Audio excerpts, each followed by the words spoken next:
নমস্কার, আমি বিদ্যুৎ হালদার আর আপনাদেরকে বিদ্যুৎ এডুকেশন ইউটিউব চ্যানেলে স্বাগত জানাচ্ছি।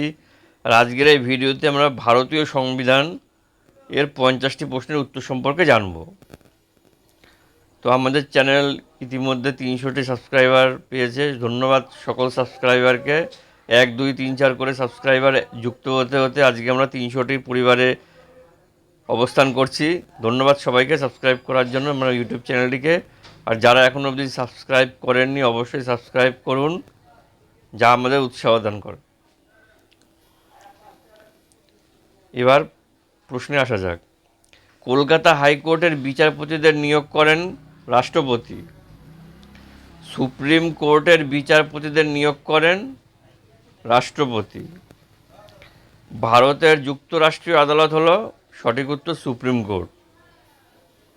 সুপ্রিম কোর্টের বিচারপতিদের অবসর গ্রহণের সময় অবসর গ্রহণের বয়স 65 বছর।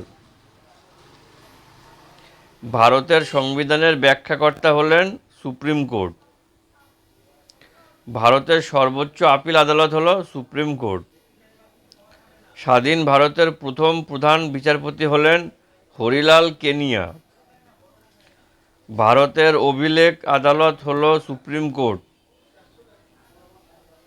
সুপ্রিম কোর্টের কার্যক্ষেত্রকে মূলত কটি ভাগে ভাগ করা যায়? 4 ভাগে। ত্রিস্তর বিশিষ্ট ক্রেতা আদালতের সর্বোচ্চ স্তরটির নাম কি? জেলা স্তর। সুপ্রিম কোর্টের বিচারপতিদের পদচ্যুত করেন রাষ্ট্রপতি। সুপ্রিম কোর্টের গঠন বিষয়ে বলা আছে সংবিধানের 124 নম্বর ধারায়। সুপ্রিম কোর্টের প্রধান বিচারপতিকে নিয়োগ করেন রাষ্ট্রপতি। কততম সংবিধান সংশোধনের মাধ্যমে মৌলিক কর্তব্যকে ভারতীয় সংবিধানের অন্তর্ভুক্ত করা হয়েছে? 42তম। তাহলে 42তম সংবিধান সংশোধনের মাধ্যমে মৌলিক কর্তব্যকে ভারতীয় সংবিধানের অন্তর্ভুক্ত করা হয়েছে। বর্তমানে হাইকোর্টের সংখ্যা কটি? 18টি। ভারতের বিচার ব্যবস্থার গঠন পিরামিডের মতন। ভারতের সুপ্রিম কোর্টের বিচারপতিদেরকে অপসারণ করা যায় ভারতের সুপ্রিম কোর্টের বিচারপতিদেরকে অপসারণ করা যায় মহা অভিযোগের দ্বারা। ভারতের বিচার ব্যবস্থার গঠন এককেন্দ্রিক। ভারতে বিচারপতিদের মাহিনা ও ভাতা কমানো যায় অর্থনৈতিক জরুরি অবস্থার সময়। তাহলে অর্থনৈতিক জরুরি অবস্থার সময় কী হয়? ভারতের বিচারপতিদের মাহিনা ও ভাতা কমানো যায়। বিচার বিভাগীয় সমালোচনার অধিকার হলো আদালত কর্তৃক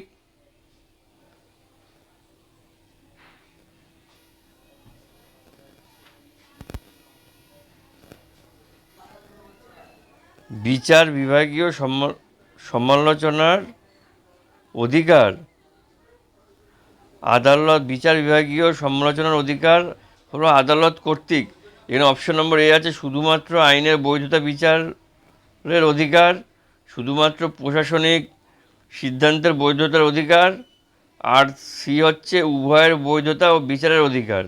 এখানে সঠিক উত্তরটি হবে অপশন নম্বর সি, উভয়ের বৈধতা বিচারের অধিকার। ভারতের বিচার বিভাগীয় সমালোচনার অধিকার হলো সসীম। ভারতের বিচার ব্যবস্থার সীমিত বিচার বিভাগীয় সমালোচনার ক্ষমতার কারণ এখানে অপশন নম্বর এ হবে আদালত ও পার্লামেন্টের ক্ষমতার ভারসাম্য। ভারতের বিচার ব্যবস্থার সীমিত বিচার বিভাগীয় সমালোচনার ক্ষমতার কারণ আদালত ও পার্লামেন্টের ক্ষমতার ভারসাম্য। ভারতের সংবিধান নিয়ে শেষ কথা বলা কে? সুপ্রিম কোর্ট, পার্লামেন্ট উভয়ের মধ্যে ভারসাম্য। এখানে সঠিক উত্তর উভয়ের মধ্যে ভারসাম্য।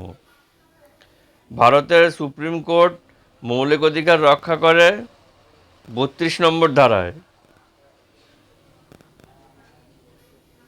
ভারতের সুপ্রিম কোর্টের ক্ষমতা এলাকা 3টি। বিচার বিভাগীয় অতি সচলতা বলতে বোঝায় আদালতের অতিরিক্ত সক্রিয় হয়ে বেশি ক্ষমতা ভোগ। আদালতের অতি সচলতা আইনসভা ও প্রশাসনের ক্ষমতা হ্রাস করে। আদালতের অতি সচলতা এখানে হচ্ছে দাদাগিরি প্রস্তুত করে। ভারতে বর্তমান আদালতের অতি সচলতা বাড়ছে। ভারতে আদালতের অতি সচলতার আহ্বান ও প্রশাসন বিভাগকে দুর্বল করছে। মানে ভারতের আদালতের অতি সচলতা আইন ও প্রশাসন বিভাগকে কী করছে? দুর্বল করছে।